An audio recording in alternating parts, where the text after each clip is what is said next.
کیا موت کا وقت اور جگہ پہلے سے مقرر ہے جو تبدیل نہیں ہو سکتا؟ اللہم من احییتہ منا فاحیہ علی الاسلام ومن توفیتہ منا فتوفہ علی الایمان آمین آمین۔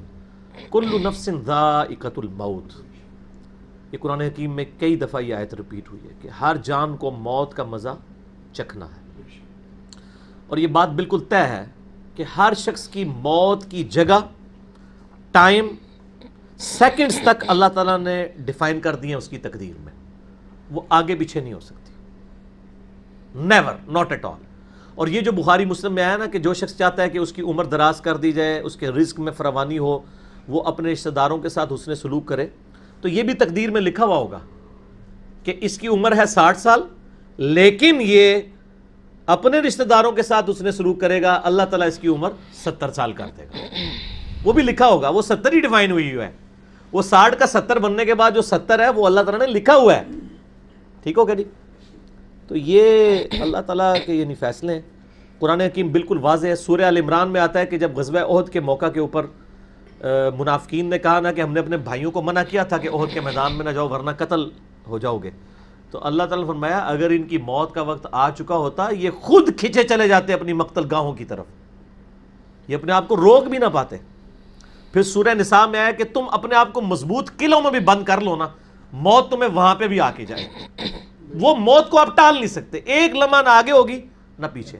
سورہ لقمان کے بالکل اینڈ میں آتا ہے نا کہ 5 علوم اللہ تعالیٰ کے ساتھ خاص ہیں، ان میں ایک ہے کہ کوئی جان نہیں جانتی کہ اس کو کس زمین میں موت آئے گی، ہاں اللہ تعالیٰ وحی کے ذریعے بتا دے، جیسے مسلم شریف میں حدیث ہے نبی صلی اللہ علیہ وآلہ وسلم نے غزوہ بدر سے ایک دن پہلے زمین پہ لکیریں کھینچ دی تھی بدر کے میدان میں، یہاں کل ابو جہل کی لاش ہوگی، یہاں عتبہ کی ہوگی، یہاں امیہ ابن خلف کی ہوگی۔ سر اب آپ عمر سیریز دیکھیں نا، وہاں آپ کو لاشیں پڑی ہوئی نظر بھی آئیں گی، ٹھیک ہو گیا جی؟ تو یہ آپ صلی اللہ علیہ وآلہ وسلم نے پہلے ڈیفائن کر دی تھی ساری چیزیں، تو یہ اللہ تعالیٰ نے آپ کو وحی کے ذریعے بتایا تھا، اللہ تعالیٰ بتا سکتا ہے اپنے پیغمبر کو، تو واقعی موت کا وقت مقرر ہے، وہ ٹل نہیں سکتا۔ لیکن اس پہ یہ بھی سوال ہوتا ہے کہ اگر کوئی شخص کسی کو قتل کر دے تو پھر اس کا کیا قصور ہے؟ وہ اللہ تعالیٰ کا ایک قانون ہے، اس نے مرنا تو تھا، اس میں کوئی شک نہیں ہے، لیکن دنیا میں اللہ تعالیٰ نے رولز اور ریگولیشن کے ساتھ دنیا کو جوڑا ہوا ہے۔ سورۃ البقرہ میں آیا کہ قصاص میں انسانیت کی زندگی ہے، سورۃ المائدہ میں آیا جس نے ایک جان کو ناحق قتل کیا اس نے پوری انسانیت کو قتل کیا، اور جس نے ایک شخص کی جان بچائی پوری انسانیت کی جان بچائی۔ لہٰذا یہ جو کوئی کسی کو قتل کرے گا تو قرآن میں ہے قصاص کے اندر انسانیت کی زندگی ہے۔ انسانیت 2 چیزوں میں چل رہی ہے، احترام جان اور احترام مال، اگر یہ 2 چیزیں نکل جائیں تو معاشرہ نہیں چل سکتا۔ گوروں کا معاشرہ ہم سے بہتر کیوں ہے؟ بغیر ریلیجن کے بھی احترام جان احترام مال ہے، جسٹس ہے، انصاف ہے، عدالتیں آزاد ہیں، جہاں پہ احترام جان بھی احترام مال بھی ہے۔ سالوں تک وہ ثبوت ڈھونڈتے رہتے ہیں، اس کے بعد بندے کو پکڑتے ہیں، یا بندے پکڑ کے غائب ہو کے مر مرا جاتے ہیں، ان کے رشتہ دار عدالتوں کے چکر کاٹتے رہتے ہیں کہ جی ہمارا بچہ اٹھایا گیا، نہ عدالتوں کو پتا ہوتا ہے نہ اور کسی کو پتا ہوتا ہے۔ تو یہ چیزیں تو پھر ظاہر ہے کہ ایک ریونج کریٹ کریں گی نا۔ ہم اس لیے کہتے ہیں عدالتوں کو آزاد ہونا چاہیے، عدالت سے اوپر کوئی نہیں ہونا چاہیے، عدالتیں آزاد ہوں گی باقی سارا سسٹم بہتر ہو جائے گا، ٹھیک ہو گیا؟ تو یہ یعنی اللہ تعالیٰ نے وقت مقرر کر دیا ہے، وہ آگے پیچھے نہیں ہوگا، اور آپ دیکھتے ہیں کتنے لوگ موت کے منہ سے واپس آ جاتے ہیں۔ حضرت خالد بن ولید رضی اللہ تعالیٰ عنہ 100 سے زیادہ مار کے لڑے ہیں انہوں نے، اور جب موت کا وقت قریب آیا وہ کہتے ہیں میرے جسم کا کوئی ایک حصہ بھی ایسا نہیں جہاں پہ کسی نیزے یا تلوار کا نشان موجود نہ ہو۔ یہ عمر سیریز میں انہوں نے ان کی موت کا وقت فلمایا ہے، ابو دردہ ان کے پاس بیٹھے ہوئے ہیں، اور وہ کہتے ہیں دیکھ لو اگر موت میدان جنگ میں آنی ہوتی نا ابو دردہ تو میرے جسم کا ایک حصہ بھی ایسا نہیں جہاں پہ کوئی زخم نہ ہو، اور میں ایک بوڑھے اونٹ کی طرح بستر مرگ پہ مر رہا ہوں۔ میدان جنگ میں نہیں شہادت ملی، شہادت اتنی آسانی سے نہیں مل جاتی انسان کو، وہ اللہ تعالیٰ جس کے لیے ڈیفائن کرے گا۔ باقی یہ کہ اللہ تعالیٰ نے ان کو ایک فضیلت دی کہ وہ اللہ کی تلوار تھے، ظاہر تلوار تو ٹوٹ نہیں سکتی تھی، تو جو لوگ اللہ کے لیے زندگی گزارے وہ عام حالت میں بھی مرے اللہ تعالیٰ ان کو شہادت کا رتبہ عطا فرما دیتا ہے۔ تو میدان جنگ میں جانے سے موت نہیں آتی، کتنے لوگ موت کے منہ سے واپس آ جاتے ہیں، اور سر ایئر کریش میں لوگ بچ گئے ہوئے ہیں، اور تو اور چھوڑ دیں جہاں پہ کوئی انسان امیجن نہیں کر سکتا کئی بم پھٹتے ہیں، بندے مر جاتے ہیں، کسی عورت نے بچہ اٹھایا ہوا ہے، بچہ سیدھا سلامت مل جاتا ہے وہاں سے. یہ اللہ کے فیصلے ہیں، کس کے لیے کیا زندگی رکھی ہے. وہ اسی لیے کہا جاتا ہے نا کہ مارنے والے سے جو بچانے والا جو ہے نا وہ بڑا ہے. سبحان اللہ. یعنی وہ ویسے تو مارنے والا بھی اللہ ہی ہوتا ہے، لیکن وہ اس حوالے سے کہا جاتا ہے کہ دنیا میں اگر کوئی سمجھتا ہے نا کسی شخص کو مار سکتا ہے تو، اور اگر اللہ نے اس کی موت نہیں لکھی ہوئی ہے تو نہیں ہے. موت انسان کی زندگی کی حفاظت کرتی ہے. سر میری سب سے بڑی محافظ میری موت ہے. اگر میری موت لکھی ہوئی ہے نا 2050 کے اندر، پوری دنیا مل کے بھی مجھے 2049 میں بھی نہیں مار سکتی. آج 2018 میں تو تصور بھی نہیں ہے. اور اگر میری زندگی لکھی ہوئی ہے 2018 میں ختم ہونی، چاہے وہ ایئر کریش کے اندر ہو، چاہے وہ ہارٹ فیٹ کے ذریعے ہو، چاہے وہ گردوں کے فیلئر کے ذریعے ہو، چاہے برین ہیمریج کے ذریعے ہو، کسی بھی ذریعے سے ہو، تو کوئی اسے بڑھا نہیں سکتا. دیکھ لینا آپ پچھلے دنوں کتنا بڑا ایک واقعہ ہوا ہے. یعنی ہمارے پاکستان میں 3 ٹائمز جو پرائم منسٹر رہے ہیں نواز شریف صاحب، ان کی بیوی 1 سال سے زیادہ وینٹیلیٹر کے اوپر رہی ہیں. ان کے پاس پیسے کی کوئی کمی تھی؟ علاج کرانے کا کوئی ایشو تھا؟ سب کچھ کروایا ہے، بچا سکے؟ نہیں. غریب آدمی تو کہتا ہے پیسے ہوتے تو شاید بچ ہی جاتا. سر جن کے پاس پیسے ہیں وہ بچا کے بتا دیں. موت کا وقت لکھا ہوا ہے سر، کوئی نہیں ٹال سکتا. صرف پیغمبر کے بارے میں بخاری مسلم میں آتا ہے، عائشہ کہتی ہیں کہ نبی صلی اللہ علیہ وآلہ وسلم نے فرمایا تھا کہ اللہ تعالیٰ انسان جو پیغمبر ہوتا ہے نا اس کے اوپر یہ آپشن رکھتا ہے کہ وہ چاہے تو ہمیشہ کے لیے زندہ رہے، چاہے اسے موت آ جائے. پیغمبر کے علاوہ کسی اور کے لیے یہ فضیلت نہیں ہے. اور کہتی ہیں کہ بخاری مسلم دونوں میں نے وفات النبی پہ مسئلہ 163 بھی ریکارڈ کروایا، اس میں نے بتایا تھا کہ عائشہ کہتی ہیں نبی صلی اللہ علیہ وآلہ وسلم اپنے موت کے وقت بار بار اوپر سر مبارک یعنی اٹھاتے تھے اور کہتے تھے اللہم الرفیق الاعلی. تو کہتی ہیں میں نے جان لیا کہ حضور اپنی صحت مند زمانے میں کہا کرتے تھے کہ موت کے وقت نبی کے اوپر پیش کیا جاتا ہے، چاہے تو وہ دنیا میں رہے چاہے اسے موت آ جائے. تو مجھے لگتا ہے کہ نبی علیہ السلام پہ اس وقت آفر وہ پیش کی جا رہی ہے اور آپ کہہ رہے ہیں اللہ مجھے رفیق الاعلیٰ کے ساتھ ملا لے. تو میں نے کہا مجھے اب پتہ چل گیا کہ آپ صلی اللہ علیہ وسلم کو یعنی وفات ہو جائے گی آپ کی. یہ نبی کے لیے خاص ہے اور کسی کو کوئی آپشن نہیں ملتا. وہ بخاری مسلم میں موجود ہے نا حدیث، حضرت موسیٰ علیہ السلام کے پاس حضرت اسرائیل علیہ السلام. اسرائیل کا لفظ تو یعنی تفسیر تبری میں اور یہودیوں کے ہاں ملتا ہے، یہ یعنی اہل سنت کے ہاں بھی رناؤنڈ ہے. اصل میں لفظ ہے ملک الموت. دونوں لفظ ٹھیک ہیں. ملک الموت علیہ السلام حضرت موسیٰ علیہ السلام کے پاس گئے، انہوں نے آگے سے تھپڑ مار دیا، ان کی آنکھ نکل گئی، انسانی شکل میں آئے تھے. تو وہ اللہ تعالیٰ کے پاس شکایت لے کے گئے کہ تو مجھے اس شخص کے پاس بھیج رہا ہے کہ جو مرنا نہیں چاہتا. اللہ تعالیٰ نے فرمایا اس کو جا کے کہو کہ تم جو ہے وہ بیل کی پشت کے اوپر ہاتھ رکھو، تمہارے ہاتھ کے نیچے جتنے بال آ جائیں گے نا اتنے سال بھی زندگی تمہاری اور بڑھا دی جائے، سینکڑوں سال. تو حضرت موسیٰ نے کہا اس کے بعد ان کا اس کے بعد موت. کل نفس ذائقۃ الموت، موت تو سب کو آنی ہے، ایک ہی ہے جسے موت نہیں آنی. یا حی یا قیوم برحمتک استغیث، اے خود سے زندہ اور ہر چیز کو تھامنے والے، باقی وہ سب کو موت آنی ہے. تو انہوں نے کہا پھر بعد میں آنی ہے تو ابھی کیوں نہیں؟ موت نہیں کوئی ٹال سکتا سر، ورنہ پیغمبروں کے لیے ٹل جاتی. وہ پیغمبروں کو جو آفر بھی لگائی گئی ہے وہ یہ نہیں ہے کہ ہمیشہ زندہ رہیں گے، نہیں، قیامت تک. قیامت میں تو سب کو موت آ ہی جانی ہے، ٹھیک ہے نا. اور پھر ایک وہ وقت بھی ہوگا جب اللہ تعالیٰ پوچھے گا لمن الملک اليوم، تو کوئی جواب دینے والا ہی نہیں ہوگا، سب کو موت آ چکی ہوگی، سارے فرشتے، جنات، انسان، مخلوقات. اللہ خود ہی جواب دے گا للہ الواحد القہار. سورہ المومن میں آتا ہے آج کے دن اس واحد قہار کی حکومت ہے. پھر اللہ تعالیٰ پوچھے گا کہاں ہے آج وہ جابر حکمران، بڑے بڑے بادشاہ کدھر ہیں؟ ٹھیک ہے نا. تو اللہ کے لیے کوئی مسئلہ ہے کسی کو یعنی پلک جھپکنے میں مسل دینا؟ ٹھیک ہے. تو موت اللہ تعالیٰ نے ڈیفائن کی. اور موت کیا، آپ کو جو تکلیفیں پہنچتی ہیں سر وہ بھی ڈیفائن ہے. قرآن میں وَلَنَبْلُوَنَّكُمْ بِشَيْءٍ مِّنَ الْخَوْفِ وَالْجُوعِ وَالنَّقْصِ مِّنَ الْأَمْوَالِ وَالْأَنفُسِ وَالثَّمَرَاتِ. ہم ضرور تمہیں آزمائیں گے تھوڑے سے خوف سے، بھوک سے، جان اور مال میں نقصان سے. پھر چیک کریں گے کون ہے صبر کرنے والا. اور جو صبر کرنے والا ہے اذا اصابتهم مصیبت قالوا انا للہ وانا الیہ راجعون. تو پھر ان لوگوں کے ساتھ اللہ تعالیٰ ہوتا ہے جو کہتے ہیں ہم بھی اللہ کی طرف سے آئے تھے، اللہ کی طرف چلے جائیں گے. یہ تکلیف بھی آئی تھی الٹیمیٹلی تو چلی جائے گی نا. ان اللہ مع الصابرین، اللہ تعالیٰ صبر کرنے والوں کے ساتھ ہے. اس حوالے سے ایک آیت قرآن حکیم کی بڑی کرٹیکل ہے، مجھے ضمناً یاد آ گئی، سورہ الحدید کے اندر ہے، بہت کرٹیکل آیت ہے، اور یہ ٹاپک قرآن حکیم میں صرف سورہ الحدید کے اندر ہی ایڈریس ہوا ہے، اور جس طریقے سے یہ شد و مد کے ساتھ بیان ہوا ہے نا،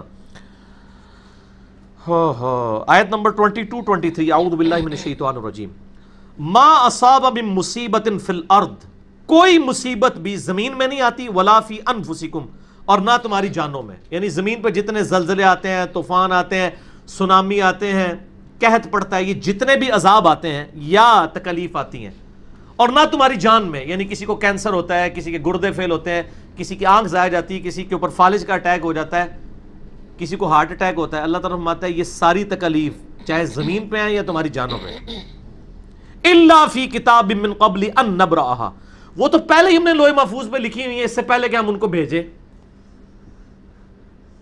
ڈیفائن ہے، ہونا ہے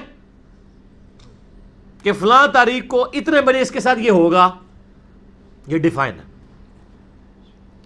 ان ذالک علی اللہ یسیر، بے شک یہ اللہ کے لیے بہت آسان ہے، ٹینشن نہیں لینی کہ یار یہ کیسے ہو سکتا ہے کہ پہلے ہی پتا ہو، اربوں انسانوں کے ساتھ اربوں واقعات، اور صرف انسان نہیں باقی مخلوقات کے ساتھ بھی، اللہ فرماتا ہے میرے لیے تو آسان ہے، لیکن اس کی ریزن بتائیے کیوں ہے، لِكَيْ لَا تَأْسَوْا عَلَى مَا فَاتَكُمْ، یہ ہم نے اس لیے کیا تاکہ جو تم سے بات، جو نعمت تم سے چھن جائے تم اس کے اوپر افسوس نہ کرو، وَلَا تَفْرَحُوا بِمَا آتَاكُمْ، اور نہ تم شیخی بگاڑو جو تمہیں نعمت ملے اس کے اوپر، اچھائی ملے تو یہ نہ کہو بڑا میرا کمال ہے، وہ تقدیر میں تھی، ملنی تھی، اور اگر کوئی چیز چھن جائے تو افسوس نہ کرو، واللہ لا يحب كل مختال فخور، اللہ تعالیٰ کو شیخی بگاڑنے والے پسند نہیں ہے۔ یہ آیت نمبر 22-23 بتا رہی ہے سورۃ الحدید کی کہ زمین و آسمان پہ جتنی بھی تکلیف انسانوں پر، جنات پر، جانوروں پر آتی ہیں وہ ڈیفائنڈ ہے، اور انہی تکلیف میں سے ایک بڑی تکلیف موت ہے،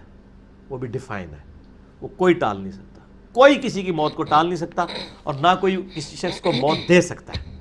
آپ دیکھیں لوگوں نے کتنی کتنی ایفرٹس کی ہیں، خود ہمارے نبی صلی اللہ علیہ وآلہ وسلم پہ کس قسم کی ایفرٹس کی گئی ہیں، اللہ تعالیٰ نے آپ کو کس طریقے سے مکے سے نکال کے مدینے تک پہنچا دیا، اور وہ بخاری مسلم میں بڑی مشہور حدیث ہے، آپ صلی اللہ علیہ وسلم درخت کے نیچے آرام کر رہے تھے، تلوار سائیڈ پہ لٹکائی ہوئی تھی،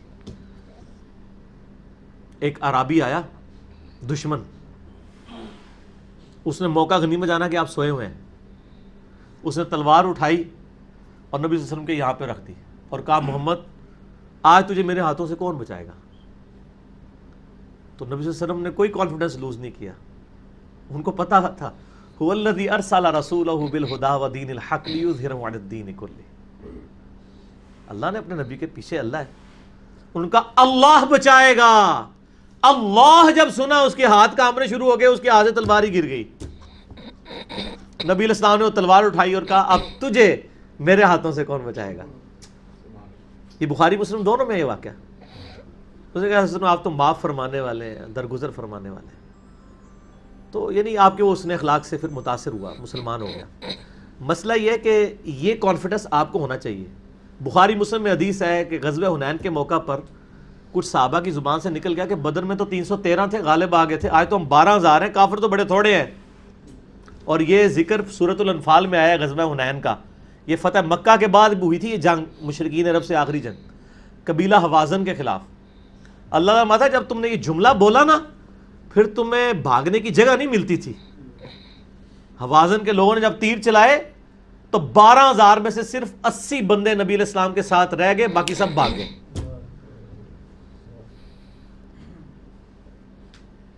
اور صحابہ کہتے ہیں، بخاری مسلم کے الفاظ ہیں، میں نے حضور کے معجزات والا جو لیکچر دیا ہے مسئلہ 131 ABCD، اس میں بھی بتایا کہ نبی علیہ السلام اکیلے آگے جا رہے ہیں، انا النبی لا کذب انا ابن عبد المطلب، میں نبی ہوں اس میں کوئی شک نہیں ہے، اور میں عبد المطلب کا بیٹا ہوں۔ یہ رڈز پڑھتے ہوئے آپ صلی اللہ علیہ وسلم اکیلے آگے جا رہے ہیں، اور آپ صلی اللہ علیہ وسلم نے زمین سے یوں مٹھی بھری کنکریوں کی اور یوں کافروں کی طرف، اور فرمایا چہرے مسخ ہو جائیں، آنکھیں اندھی ہو جائیں، اور سب کی ہو گئیں، مسلمانوں کو فتح ہو گئی، اور اسی کا ذکر ہے وَمَا رَمَيْتَ إِذْ رَمَيْتَ وَلَكِنَّ اللَّهَ رَمَى، اے نبی جو آپ نے کنکریاں پھینکی تھی وہ آپ نے نہیں پھینکی تھی، وہ اللہ نے پھینکی تھی، یعنی اللہ کا پیچھے ڈیوائن ڈیسیژن تھا۔ تو کافروں کے خلاف فتح ہو گئی مسلمانوں کی. یعنی نبی علیہ السلام کا کانفیڈنس لیول یہ تھا کہ اکیلے جا رہے ہیں, یہ نہیں دیکھ رہے کہ ہزاروں لوگ میرا ساتھ چھوڑ گئے ہیں, اکیلے فرنٹ سے لیڈ کر رہے ہیں. تو جن لوگوں کو یعنی اللہ پر یقین ہوتا ہے نا, ان کی یہی حالت ہوتی ہے, اور یہی صحابہ کرام کا یعنی یقین کامل تھا. اس لیے آپ دیکھیں نا, آپ عمر سیریز میں دیکھیں گے حضرت خالد ابن ولید جنگ یمامہ میں جب مسلمانوں کو شکست ہونے لگتی ہے, اکیلے آگے جاتے ہیں. جنگ یرموک میں بھی ایسے ہی کرتے ہیں. تو جن کو اعتماد ہوتا ہے نا, وہ پھر فرنٹ سے لیڈ کرتے ہیں کہ موت ٹال نہیں سکتی. موت کیا, تکلیف بھی جو آپ کو پہنچنی ہے, اور سر اسی کے ساتھ آپ زندگی گزار سکتے ہیں. اس کے بغیر آپ زندگی نہیں گزار سکتے, کڑ کڑ کے مر جائیں گے. آپ کس چیز کو کیٹر فار کر سکتے ہیں؟ ہم یقین کریں صبح اسکول بچوں کو بھیجتے ہیں تو دعائیں پڑھتے رہتے ہیں. کیا ہو سکتا ہے؟ ایکسیڈنٹ ہو سکتا ہے, وہاں پہ بچہ جھولے سے گر سکتا ہے, کسی کی ہڈی ٹوٹ سکتی ہے, کان پٹی پہ لگ جائے ڈیتھ ہو سکتی ہے. یار اتنی چیزوں کو کون کاؤنٹر فار کر سکتا ہے؟ اللہ. تو اللہ پہ توکل کریں, اور جب تکلیف آ جائے انا للہ و انا الیہ راجعون. صحیح مسلم میں حدیث ہے, نبی صلی اللہ علیہ وآلہ وسلم نے فرمایا, جو شخص تکلیف کے وقت فوراً پڑھ لے انا للہ و انا الیہ راجعون اللہم اجرنی فی مصیبتی واخلف لی خیرا منہا, اللہ تعالیٰ اس کو اس کا بہتر نعم البدل عطا فرما دے گا. میرے یوٹیوب پہ کلپ بھی ہے اس دعا کے اوپر, مصیبت اور پریشانی کے حوالے سے یعنی بہتری کے لیے دعا, یہ کر کے لکھیں تو آپ کو کھل جائے گا. یہ آپ کو مشکات میں کتاب الجنائز چیپٹر میں پہلی جلد میں دعا مل جائے گی صحیح مسلم کے حوالے سے. ام سلمہ کہتی ہیں کہ جب میرا خامن فوت ہوا تو میں نے یہ فوراً دعا پڑھ لی, انا للہ و انا الیہ راجعون. ہم بھی اللہ کی طرف سے ہیں, اس کی طرف لوٹ کے جانے والے ہیں. اللہم اجرنی فی مصیبتی, اے اللہ مجھے اس مصیبت میں بہتر اجر عطا فرما, واخلف لی خیرا منہا, اور مجھے اس سے بہتر بدلہ عطا فرما دے. کہتی میں دل میں سوچ رہی تھی کہ اس سے بہتر مجھے خامد کیسے مل سکتا ہے. ابو سلمہ سے بہتر تو انسان حضور کے صحابہ میں بھی کوئی نہیں ہے. عدت گزاری تو نبی علیہ السلام نے رشتے کا پیغام بھیج دیا, ام المومنین بن گئی. اور ہماری یہ وہ ماں ہے جو سب سے آخر میں فوت ہوئی ہیں, واقعہ کربلا کے بھی بعد فوت ہوئی ہیں. ام سلمہ, واقعہ کربلا ان کی زندگی میں ہوا ہے, ام سلمہ رضی اللہ تعالی عنہا. تو یہ دعا یاد کریں, انا للہ و انا الیہ راجعون. اتنا حصہ تو قرآن میں ہے, باقی صحیح مسلم میں اللہم اجرنی, اللہم اجرنی, یہ جھٹکے سے پڑھنا ہے. اللہم اجرنی فی مصیبتی واخلف لی خیرا منہا.